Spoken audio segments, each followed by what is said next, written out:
ಆರಾಧನಾ ಸಮಯ. ಜೀವ ಸ್ವರೂಪನಾದ ದೇವರೇ, ನಿನ್ನ ನಾಮಕ್ಕೆ ಅನಂತ ಸ್ತೋತ್ರವಾಗಲಿ. ನಿನ್ನ ಕೃಪೆಯ ಮೂಲಕ ಮತ್ತೊಂದು ಹೊಸ ತಿಂಗಳನ್ನ ಕಂಡಿದ್ದೇವೆ. ಈ ತಿಂಗಳೆಲ್ಲ ಸ್ವಾಮಿ, ನಿನ್ನ ಶ್ರಮೆಯನ್ನ, ನಿಮ್ಮ ಮರಣವನ್ನ ನಾವು ನೆನೆಸುವಾಗ ಅದರ ಮೂಲಕ, ನಿನ್ನ ಶಿಲುಬೆಯ ಮೂಲಕ ನಮಗೆ ಹೊಸ ಬಲವನ್ನ ದಯಪಾಲಿಸು. ಈ ಆರಾಧನೆಯಲ್ಲಿ ನಾವು ಪಾಲು ತೆಗೆದುಕೊಳ್ಳುವಾಗ ನಮ್ಮೊಡನೆ ನೀನ್ತಾನೆ ನೆಲೆಸು ಸ್ವಾಮಿ. ಯೇಸುವಿನ ಹೆಸರಿನಲ್ಲಿ ಪ್ರಾರ್ಥನೆಯನ್ನ ಬೇಡಿ ಹೊಂದ್ಕೊಳ್ತೇವೆ, ಆಮೇನ್. ಆರಂಭದ ಸಂಗೀತವಾಗಿ ಹಾಡೋಣ.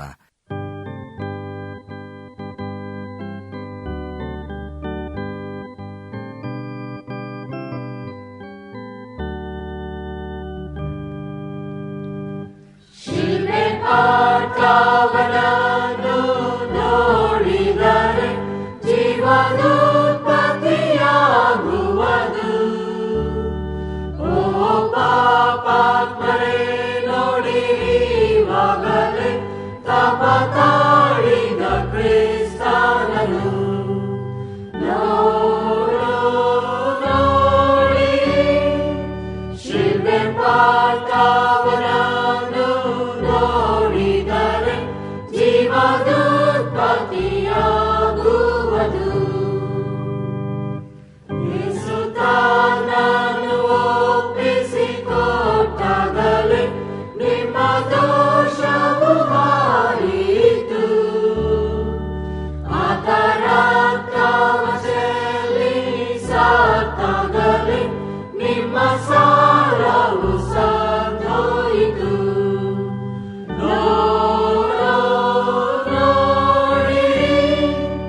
ಶಿಲ್ಬೆ ಪಾಠವನನ್ನು ನೋಡಿದರೆ ಜೀವನೋತ್ಪತ್ತಿಯಾಗುವುದು. ಶ್ರಮತಾಪಗುಳಾಟದಿಂದೇನು ಇದೆ, ಆತ್ಮರಕ್ಷಣೆ ಹೊಂದಿಸವು. ದೇವಪುತ್ರನ ರಕ್ತದ ಬುಗ್ಗೆ ಒಂದೇ ಶುದ್ಧ ಹೃದಯ ಕೊಡುವುದು. ನೋಡಿ ಶಿಲ್ಬೆ ಪಾಠವನನ್ನು ನೋಡಿದರೆ ಜೀವನೋತ್ಪತ್ತಿಯಾಗುವುದು.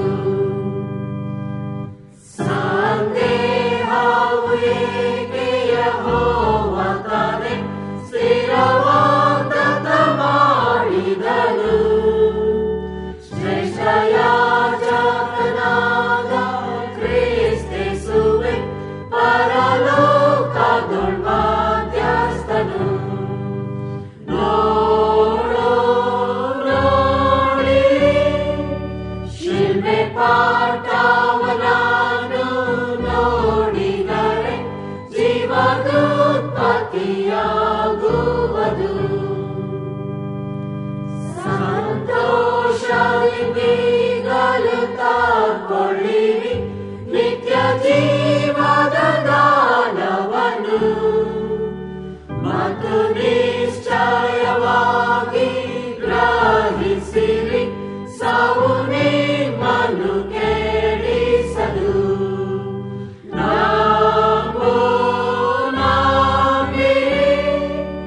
ಶಿಲ್ಬೆ ಪಾಠವನನ್ನು ನೋಡಿದರೆ ಜೀವನೋತ್ಪತ್ತಿಯಾಗುವುದು. ನಮ್ಮ ಕಣ್ಣುಗಳನ್ನು ಮುಚ್ಚಿದವರಾಗಿ ಕಳೆದ ವಾರದಲ್ಲಿ ನಾವು ತಿಳಿದೋ ತಿಳಿದಾಗಿಯೋ ಮಾಡಿರುವಂತಹ ಪಾಪಗಳನ್ನು ದೇವರ ಮುಂದೆ ವಿನಯದೊಡನೆ ಅರಿಕೆ ಮಾಡಿಕೊಳ್ಳೋಣ. ಪ್ರೀತಿ ಸ್ವರೂಪನಾದ ದೇವರೇ, ನನ್ನನ್ನು ಕರುಣಿಸು. ಕರುಣಾನಿಧಿಯೇ, ನನ್ನ ದ್ರೋಹವನ್ನೆಲ್ಲ ಅಳಿಸಿಬಿಡು. ನನ್ನ ಪಾಪವನ್ನು ಸಂಪೂರ್ಣವಾಗಿ ತೊಳೆದುಬಿಡು. ನನ್ನ ದೋಷವನ್ನು ಪರಿಹರಿಸಿ ನನ್ನನ್ನು ಶುದ್ಧಿಗೊಳಿಸು.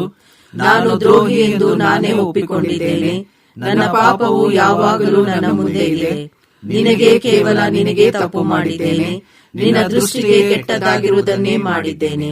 ದೇವರೇ, ನನ್ನಲ್ಲಿ ಶುದ್ಧ ಹೃದಯವನ್ನು ನಿರ್ಮಿಸು. ನನಗೆ ಸ್ಥಿರ ಚಿತ್ತವನ್ನು ಅನುಗ್ರಹಿಸಿ ನನ್ನನ್ನು ನೂತನಪಡಿಸು.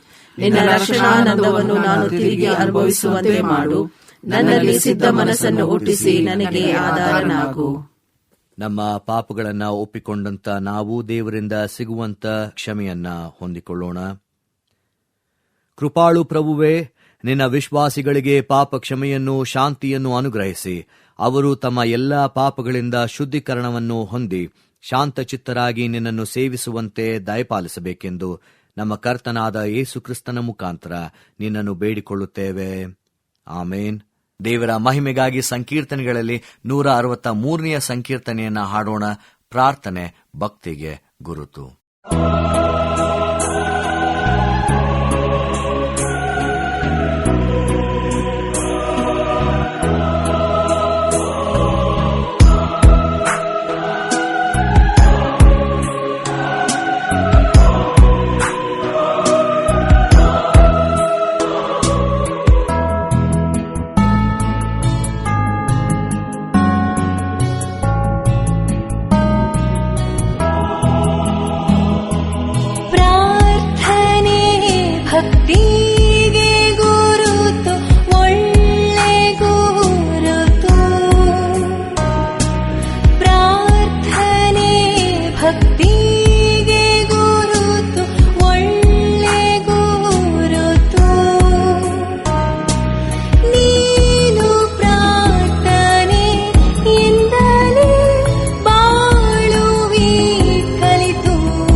ದೇವರ ವಾಕ್ಯ ಸಂದೇಶವನ್ನ ಕೇಳುವುದಕ್ಕಿಂತ ಮುಂಚೆ ಪ್ರಾರ್ಥನೆ ಮಾಡೋಣ.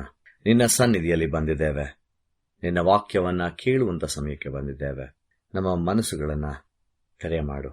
ಆಮೆನ್. ಪ್ರಿಯರೇ, ಈ ದಿನದ ಶೀರ್ಷಿಕೆ ಪರ್ಸಿಸ್ಟೆನ್ಸ್ ಇನ್ ಪ್ರೇಯರ್, ಪ್ರಾರ್ಥನೆಯಲ್ಲಿ ದೀರ್ಘ ಪ್ರಯತ್ನ ಅಥವಾ ಸತತತೆ. ಈ ಪ್ರಾರ್ಥನೆ ಇಲ್ಲದ ಬದುಕನ್ನ ನಾವು ಎಂದಿಗೂ ನೆನೆಸಿಕೊಳ್ಳುವುದಕ್ಕೆ ಸಾಧ್ಯವಿಲ್ಲ.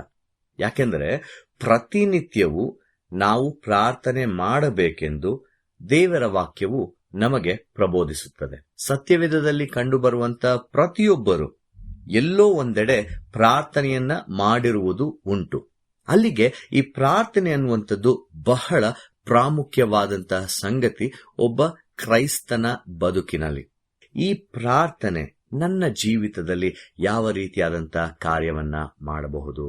ಯೇಸುಸ್ವಾಮಿಯೇ ತಾನು ಒಂದು ಮಾದರಿಯ ಪ್ರಾರ್ಥನೆಯನ್ನ ಹೇಳಿಕೊಟ್ಟಿರುವುದನ್ನ ನಾವು ಕಾಣ್ತೇವೆ.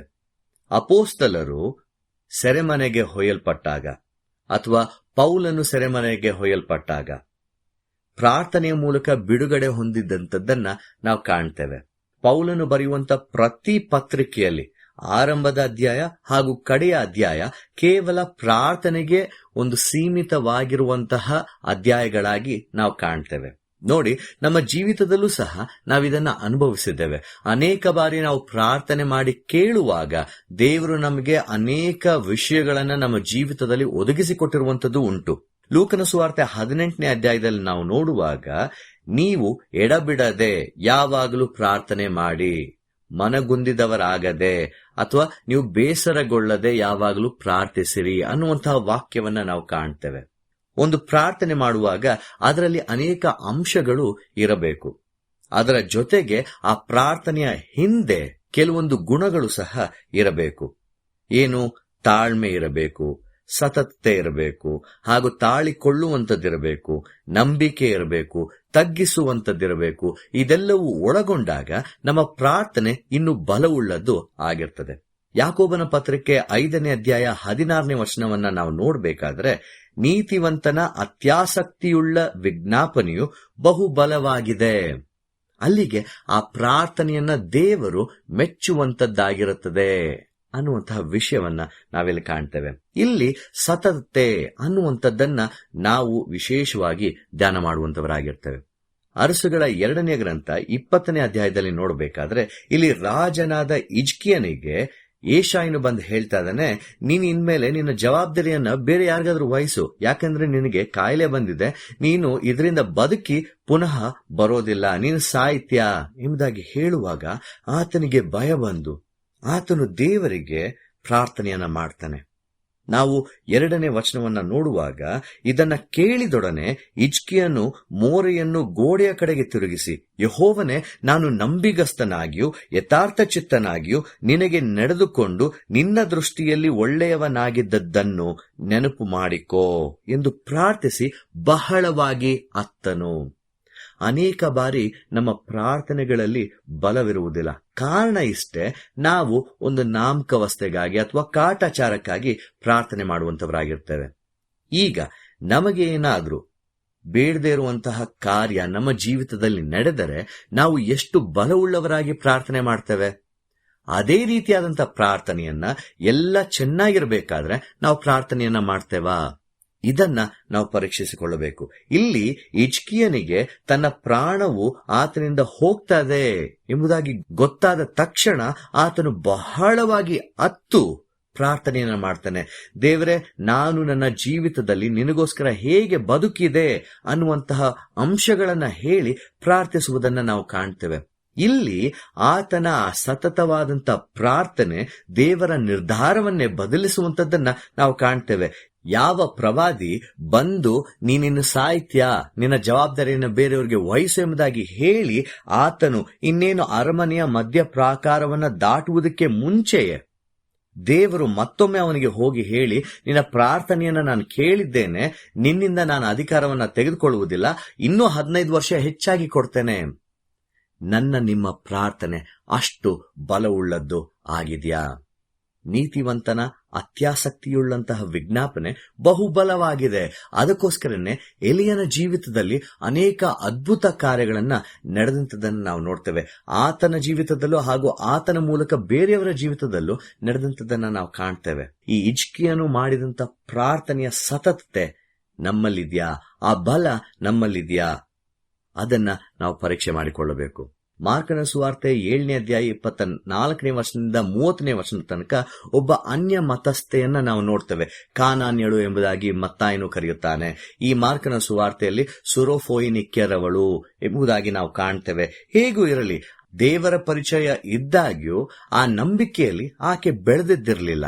ತನ್ನ ಮಗಳು ವಾಸಿಯಾಗುವ ಒಂದೇ ಕಾರಣದಿಂದ ಯೇಸುವನ್ನ ಆಕೆ ತಲುಪುವಂತದ್ದನ್ನ ನಾವು ಕಾಣ್ತೇವೆ. ಯೇಸು ಸ್ವಾಮಿಗೆ ಯಾರನ್ನು ಭೇಟಿ ಮಾಡುವುದಕ್ಕೆ ಮನಸ್ಸಿಲ್ಲದೆ ಸ್ವಲ್ಪ ಸಮಯವಾದರೂ ಆತನು ಒಂಟಿಯಾಗಿರಬೇಕೆಂಬುದಾಗಿ ತೂರ್ ಸೀದೋನ್ ಪಟ್ಟಣಗಳಿಗೆ ಬರುವಂತದನ್ನು ನಾವು ಕಾಣ್ತೇವೆ. ಆದರೆ ಹೇಗೋ ಈತನ ವಿಷಯವನ್ನ ತಿಳಿದಂತ ಈಕೆ ಓಡಿ ಹೋಗಿ ಸ್ವಾಮಿಯ ಪಾದಕ್ಕೆ ಬಿದ್ದು ಪ್ರಾರ್ಥಿಸುವಂತದ್ದನ್ನ ನಾವು ಕಾಣ್ತೇವೆ. ಮತ್ತಾಯನು ತುಂಬಾ ಚೆನ್ನಾಗಿ ಬರೀತಾನೆ, ದಾವಿದನ ಕುಮಾರನೇ ನನ್ನನ್ನು ಕರುಣಿಸು, ನನ್ನ ಮಗಳಿಗೆ ದೆವ್ವದ ಕಾಟವದೆ, ಅದರಿಂದ ಬಿಡಿಸು ಅನ್ನುವಂತಹ ಪ್ರಾರ್ಥನೆಯನ್ನ ಈಕೆ ಮಾಡ್ತಾಳೆ. ನೋಡಿ, ಈಕೆಯನ್ನ ನಾವು ದೃಷ್ಟಿಸಿ ನೋಡಬೇಕಾದ್ರೆ ಆಕೆ ತನ್ನ ಪ್ರಾರ್ಥನೆಯಲ್ಲಿ ಜೋರಾಗಿ ಮಾಡುವಂತದ್ದನ್ನು ನಾವು ಕಾಣ್ತೇವೆ. ಜೊತೆಗೆ ಆಕೆಯ ಪ್ರಾರ್ಥನೆ ಸತತವಾಗಿತ್ತು. ಯಾಕೆಂದ್ರೆ ಶಿಷ್ಯರು, ಸ್ವಾಮಿ ನೀನು ಪ್ರಾರ್ಥನೆಯನ್ನ ಕೇಳಿ ದಯಮಾಡಿ ಆಕೆಯನ್ನ ಇಲ್ಲಿಂದ ಕಳಿಸು, ಯಾಕೆಂದ್ರೆ ಅಲ್ಲಿಂದ ಆಕೆ ನಮ್ಮಿಂದನೇ ಕೂಗುತ್ತಾ ಬರ್ತಿದ್ದಾಳೆ, ಪ್ರಾರ್ಥನೆ ಜೋರಾಗಿ ಮಾಡ್ತಾ ಬರ್ತಿದ್ದಾಳೆ ಅನ್ನುವಂಥದ್ದನ್ನು ನಾವು ಕೇಳ್ತೇವೆ. ಆಕೆ ಬಹು ಬುದ್ಧಿವಂತಲಾಗಿದ್ದಳು. ಅಂದ್ರೆ ಆಕೆಗೆ ತುಂಬಾ ಚೆನ್ನಾಗಿ ಗೊತ್ತಿತ್ತು ಯೇಸು ಸ್ವಾಮಿಯ ಬಳಿಯಲ್ಲಿ ಈ ಕಾರ್ಯವಾಗುತ್ತದೆ. ಇದರ ಜೊತೆಗೆ ಆತ್ಮಿಕವಾಗಿ ತನ್ನನ್ನು ತಗ್ಗಿಸಿಕೊಳ್ಳುವಂತವಳು ಆಗಿರ್ತಾಳೆ. ದೇವರು ಹೇಳ್ತಾರೆ, ಮಕ್ಕಳಿಗೆ ಕೊಡುವಂತ ರೊಟ್ಟಿಯನ್ನ ನಾಯಿ ಮರಿಗಳಿಗೆ ಹಾಕುವುದು ಸೂಕ್ತವಲ್ಲ. ಪರವಾಗಿಲ್ಲ ಸ್ವಾಮಿ, ಅದು ನಿಜವೇ. ಆತ್ಮಿಕವಾಗಿ ತನ್ನನ್ನ ತಗ್ಗಿಸಿಕೊಳ್ಳುವಂಥದ್ದು. ಜೊತೆಗೆ ಈಕೆ ಒಬ್ಬ ಧೈರ್ಯದಾಯಕಿ. ಯೇಸು ಸ್ವಾಮಿಯನ್ನ ಆತನಿರುವಂತ ಸ್ಥಳದಲ್ಲಿ ಈಕೆ ಹೋಗಿ ಭೇಟಿ ಮಾಡ್ತಾಳೆ. ಅನ್ಯ ಮತಸ್ಥಳಾಗಿದ್ದರು. ಅದರ ಜೊತೆಗೆ ಈಕೆಯ ಪ್ರಾರ್ಥನೆಯಲ್ಲಿ ನಂಬಿಕೆ ಇರ್ತದೆ. ಅಲ್ಲಿಗೆ ಈ ಮಹಿಳೆಗೆ ಯೇಸು ಸ್ವಾಮಿ ಯಾರು, ಏನನ್ನ ಮಾಡಲು ಶಕ್ತನಾಗಿದ್ದಾನೆ ಅನ್ನುವಂಥದ್ದು ತುಂಬಾನೇ ಸ್ಪಷ್ಟವಾಗಿ ಗೊತ್ತಿರ್ತದೆ. ಆಕೆ ಆತನ ಪಾದಕ್ಕೆ ಅಡ್ಡ ಬಿದ್ದು ಪ್ರಾರ್ಥಿಸುವುದನ್ನು ನಾವು ಕಾಣ್ತೇವೆ. ನೋಡಿ, ನಾವು ಪ್ರತಿ ಬಾರಿ ಪ್ರಾರ್ಥನೆ ಮಾಡುವಾಗ ಈ ಎಲ್ಲಾ ಗುಣಗಳು ನಮ್ಮ ಪ್ರಾರ್ಥನೆಯಲ್ಲಿ ಇರಬೇಕು. ನಾವು ದೇವರ ಸನ್ನಿಧಿಯಲ್ಲಿ ಯಾವ ರೀತಿಯಲ್ಲಿ ಕಾಣಿಸಿಕೊಳ್ಳುವಂತವರಾಗಿರ್ತೇವೆ. ಸ್ವಾಮಿ ಆಕೆಯ ಮೊದಲನೆಯ ಬಿನ್ನಹವನ್ನ ಕೇಳುವಾಗ ಯಾವುದೇ ಉತ್ತರವನ್ನ ಕೊಡುವುದಕ್ಕೆ ಹೋಗುವುದಿಲ್ಲ. ಮತ್ತಾಯನ ಸುವಾರ್ತೆಯಲ್ಲಿ ನಾವು ನೋಡಬೇಕಾದ್ರೆ, ಅದಾದ ನಂತರ ಶಿಷ್ಯರು ಹೇಳಿದಾಗ್ಯೂ ಸಹ ಆತನು ಆ ಒಂದು ಗಮನಕ್ಕೆ ತೆಗೆದುಕೊಳ್ಳುವುದಿಲ್ಲ. ಇದೆಲ್ಲ ಆದರೂ ಇಷ್ಟೆಲ್ಲ ಅವಮರ್ಯಾದೆ ಎಂಬುದಾಗಿ ನಾವು ಅನ್ಕೊಳ್ತೇವಲ್ಲ, ಇಷ್ಟೆಲ್ಲ ಅವಮರ್ಯಾದೆ ಆದರೂ ಸಹ ಆಕೆ ಆತನನ್ನ ಬಿಡದೆ ಅಡ್ಡ ಬಿದ್ದು ಅತ್ತು ಗೋಗರೆದು, ಸ್ವಾಮಿ ನನ್ನ ಮಗಳನ್ನ ಬಿಡಿಸು ಅನ್ನುವಂತಹ ಪ್ರಾರ್ಥನೆಯನ್ನ ಮಾಡ್ತಾಳೆ. ಅಂತಹ ದೀರ್ಘ ಪ್ರಯತ್ನ ನಮ್ಮ ಪ್ರಾರ್ಥನೆಯಲ್ಲಿದ್ಯಾ? ನಾವು ನಮಗೆ ಯಾವ್ದು ಬೇಕು ಅದಕ್ಕೋಸ್ಕರ ಅನೇಕ ಬಾರಿ ಪ್ರಾರ್ಥನೆ ಮಾಡ್ತೇವೆ. ಆದರೆ ನಮಗೆ ನಿಜವಾಗಲೂ ಯಾವುದರ ಅಗತ್ಯತೆ ಇದೆ ಅದಕ್ಕೋಸ್ಕರ ಇಷ್ಟು ದೀರ್ಘ ಪ್ರಯತ್ನವನ್ನ ಹಾಕಿ ಪ್ರಾರ್ಥಿಸುತ್ತೇವಾ? ನನ್ನ ವಿಷಯ ಬಂದರೆ ನಾನು ಹೆಚ್ಚಾಗಿ ಬಲವುಳ್ಳವನಾಗಿ ಪ್ರಾರ್ಥನೆ ಮಾಡ್ತೇನೆ. ಅದೇ ನನ್ನ ಸಹೋದರ ಸಹೋದರಿಯರ ವಿಷಯ ಬಂದಾಗ ಯಾರಾದ್ರೂ ಆಗಿರಬಹುದು, ಅಷ್ಟೇ ದೀರ್ಘ ಪ್ರಯತ್ನವಾಗಿ ನಾನು ಪ್ರಾರ್ಥನೆ ಮಾಡ್ತೀನ. ನೋಡಿ, ದೇವರು ನಮ್ಮನ್ನ ಒಂದು ಜವಾಬ್ದಾರಿಗೆ ಕರೆದಿದ್ದಾನೆ. ಅದು ನನಗೋಸ್ಕರ ಆಗಿರಬಹುದು, ಅಥವಾ ನಾನು ತಿಳಿದಿರುವಂತ ನನ್ನ ಸಹೋದರ ಸಹೋದರಿಗೋಸ್ಕರನೂ ಆಗಿರಬಹುದು. ನಾವು ಯಾವ ರೀತಿಯಲ್ಲಿ ಪ್ರಾರ್ಥನೆ ಮಾಡುವಂತವರಾಗಿರ್ತೇವೆ? ಒಟ್ಟು 2 ಉದಾಹರಣೆಗಳನ್ನ ನಾವು ನೋಡ್ಕೊಂಡಿದ್ದೇವೆ. ಹಿಜ್ಕೀಯನ ಮೂಲಕ ದೇವರು ತನ್ನ ನಿರ್ಧಾರವನ್ನ ಬದಲಾಯಿಸಿಕೊಳ್ತಾನೆ. ಆ ರೀತಿಯಾದಂಥ ಪ್ರಾರ್ಥನೆ ಹಿಜ್ಕೀಯಂದಾಗಿತ್ತು. ಆತನು ನಂಬಿಗಸ್ತನಾಗಿದ್ದನು, ಯಥಾರ್ಥ ಚಿತ್ತನಾಗಿದ್ದನು, ಹಾಗೂ ದೇವರ ದೃಷ್ಟಿಯಲ್ಲಿ ಒಳ್ಳೆಯವನಾಗಿದ್ದನು. ಅದನ್ನ ನೆನಪು ಮಾಡಿಕೊಂಡು ಪ್ರಾರ್ಥನೆ ಮಾಡ್ತಾನೆ. ಅಂದ್ರೆ ಸತತವಾಗಿ ಮಾಡಿದಂತಹ ಪ್ರಾರ್ಥನೆ. ಇಲ್ಲಿ ಒಬ್ಬ ಅನ್ಯ ಮತಸ್ಥಳಾದಂತಹ ಒಬ್ಬ ಹೆಂಗಸನ್ನ ನೋಡ್ತಾ ಇದ್ದೇವೆ. ಆ ಹೆಂಗಸು ಮಾಡ್ತಿರುವಂತ ಪ್ರಾರ್ಥನೆ ಯೇಸು ಸ್ವಾಮಿಯ ನಿರ್ಧಾರವನ್ನ ಬದಲಿಸ್ತದೆ. ನಿನ್ನ ನಂಬಿಕೆ ಬಹಳ, ನೀನು ಹೋಗು, ನಿನ್ನ ಮಗಳಿಗೆ ಸ್ವಸ್ಥವಾಗಿರುತ್ತೆ ಎಂಬುದಾಗಿ ಹೇಳಿ ಕಳಿಸುವಂತದನ್ನ ನಾವು ಕಾಣ್ತೇವೆ. ನನ್ನ ನಿಮ್ಮ ಪ್ರಾರ್ಥನೆ ಇಷ್ಟೇ ದೀರ್ಘ ಪ್ರಯತ್ನ ಉಳ್ಳದ್ದು ಆಗಿದೆಯಾ? ನನ್ನ ನಿನ್ನ ಪ್ರಾರ್ಥನೆ ಇಷ್ಟೇ ಸತತವಾಗಿ ಮಾಡುವಂತ ಪ್ರಾರ್ಥನೆ ಆಗಿದೆಯಾ? ಯೇಸುಸ್ವಾಮಿ ಹೇಳುವಂತ ಸಮಯದಲ್ಲಿ ಆ ನ್ಯಾಯಾಧಿಪತಿಯನ್ನ ನೋಡಿ ಆಕೆಯ ಒಂದು ಕಾಟವನ್ನ ತಪ್ಪಿಸಿಕೊಳ್ಳುವುದಕ್ಕೋಸ್ಕರ ಆದ್ರೂ ನ್ಯಾಯ ತೀರಿಸ್ತಾನೆ. ಆದರೆ ಅದಕ್ಕಿಂತ ಹೆಚ್ಚಾಗಿರುವಂತ ನಿಮ್ಮ ದೇವರು ನಿಮ್ಮ ಬಿನ್ನಹವನ್ನ ಕೇಳೋದಿಲ್ವಾ? ಖಂಡಿತವಾಗಿ ಕೇಳ್ತಾನೆ. ಆದರೆ ಆತನನ್ನ ಮೊರೆ ಹೋಗಿ ನಾವು ಪ್ರಾರ್ಥಿಸುವಂತವರಾಗಿರ್ತೇವಾ? ಆ ಪ್ರಾರ್ಥನೆಯಲ್ಲಿ ನಿಷ್ಠೆ ಇದೆಯಾ? ಆ ಪ್ರಾರ್ಥನೆಯಲ್ಲಿ ಸತತತೆ ಇದೆಯಾ? ಆ ಪ್ರಾರ್ಥನೆಯಲ್ಲಿ ನಮ್ಮನ್ನ ನಾವು ತಗ್ಗಿಸಿಕೊಂಡು ಮಾಡುವಂತ ಪ್ರಾರ್ಥನೆ ಆಗಿರ್ತದ? ಎಷ್ಟು ಬಾರಿ ನಾವು ದೇವರ ಸನ್ನಿಧಿಯಲ್ಲಿ ಕಾಣಿಸಿಕೊಳ್ಳುತ್ತಾ ಆತನಲ್ಲಿ ನಮ್ಮ ಬಿನ್ನಹಗಳನ್ನ ಇಡುವಂತವರಾಗಿರ್ತೇವೆ. ನಮ್ಮ ಜೀವಿತದಲ್ಲಿ ಅನೇಕ ಬಾರಿ ನಾವು ಸೋಲನ್ನು ಅನುಭವಿಸ್ತೇವೆ. ಕಾರಣ ನಾವು ಮೊಣಕಾಲೂರಿ ಪ್ರಾರ್ಥನೆ ಮಾಡುವುದಿಲ್ಲ. ನಮ್ಮನ್ನ ತಗ್ಗಿಸಿಕೊಂಡು ನಾವು ಪ್ರಾರ್ಥನೆ ಮಾಡೋದಿಲ್ಲ. ನಾವು ಸುಮ್ಮನೆ ಏನೋ ದೇವರು ಆತನೇ ನಮ್ದೆಲ್ಲಾನು ನೋಡ್ಕೊಳ್ಬೇಕು, ಅದಕ್ಕೋಸ್ಕರ ನಾನು ಪ್ರಾರ್ಥನೆ ಮಾಡ್ತೇನೆ, ಮಾಡೋದು ಬಿಡೋದು ಆತನಿಗೆ ಬಿಟ್ಟಿದ್ದು ಅನ್ಕೊಂಡು ನಾವು ಪ್ರಾರ್ಥನೆ ಮಾಡ್ತೇವೆ. ಅದು ನಮ್ಮ ಉದ್ದೇಶವಾಗಿರಬಾರದು. ನಾವು ಪ್ರಾರ್ಥನೆ ಮಾಡುವಾಗ ನಂಬಿಕೆಯಿಂದ ನಮ್ಮನ್ನ ನಾವು ತಗ್ಗಿಸಿಕೊಳ್ಳುತ್ತಾ ದೀರ್ಘ ಪ್ರಯತ್ನವನ್ನ ಹಾಕುತ್ತಾ ಪ್ರಾರ್ಥನೆ ಮಾಡುವಂತವರು ನಾನು ನೀವು ಆಗಿರಬಹುದು. ನಮ್ಮ ಪ್ರಾರ್ಥನೆ ಯಾರ ಜೀವಿತದಲ್ಲಿ ಬದಲಾವಣೆಯನ್ನು ತರುವಂತದ್ದಾಗಿರ್ತದೆ. ಹೇಗೆ ದೇವರನ್ನ ಕಾರ್ಯ ಮಾಡುವುದಕ್ಕೆ ನಾವು ನಮ್ಮ ಪ್ರಾರ್ಥನೆಯ ಮೂಲಕ ದೇವರನ್ನ ಮೆಚ್ಚಿಸುವಂತವರಾಗಿರ್ತೇವೆ. ದೇವರು ಈ ವಾಕ್ಯಗಳನ್ನ ಆಶೀರ್ವದಿಸಲಿ. ಆಮೇನ್. ದೇವರ ವಾಕ್ಯ ಸಂದೇಶವನ್ನು ಕೇಳಿದಂತ ನಾವು ನಮ್ಮ ನಂಬಿಕೆಯನ್ನ ದೃಢಪಡಿಸಿಕೊಳ್ಳುವ ಹಾಗೆ ಅಪೋಸ್ತಲರ ವಿಶ್ವಾಸ ಸೂತ್ರವನ್ನ ಏಕ ಮನಸ್ಸಿನಿಂದ ಒಟ್ಟಾಗಿ ಅರಿಕೆ ಮಾಡೋಣ. ಪರಲೋಕ ಭೂಲೋಕಗಳನ್ನು ಸೃಷ್ಟಿಸಿದ ಸರ್ವಶಕ್ತನಾಗಿರುವ ತಂದೆಯಾದ ದೇವರನ್ನು ನಂಬುತ್ತೇನೆ. ಆತನ ಏಕ ಕುಮಾರನಾಗಿರುವ ನಮ್ಮ ಪ್ರಭುವಾದ ಯೇಸು ಕ್ರಿಸ್ತನನ್ನು ನಂಬುತ್ತೇನೆ.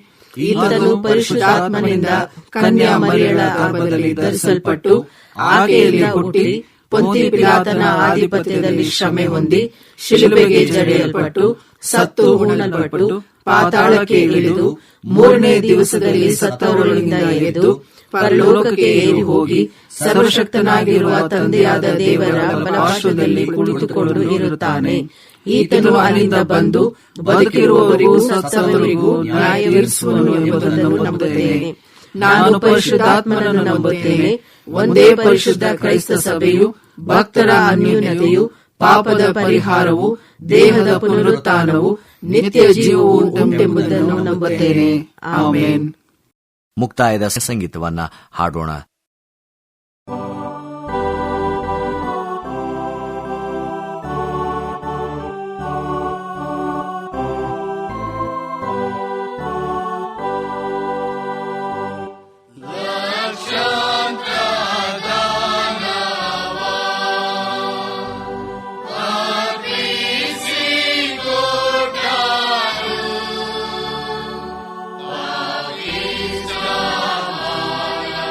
Shubhi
ಪ್ರಾರ್ಥನೆ ಭಕ್ತಿಗೆ ಗುರುತು.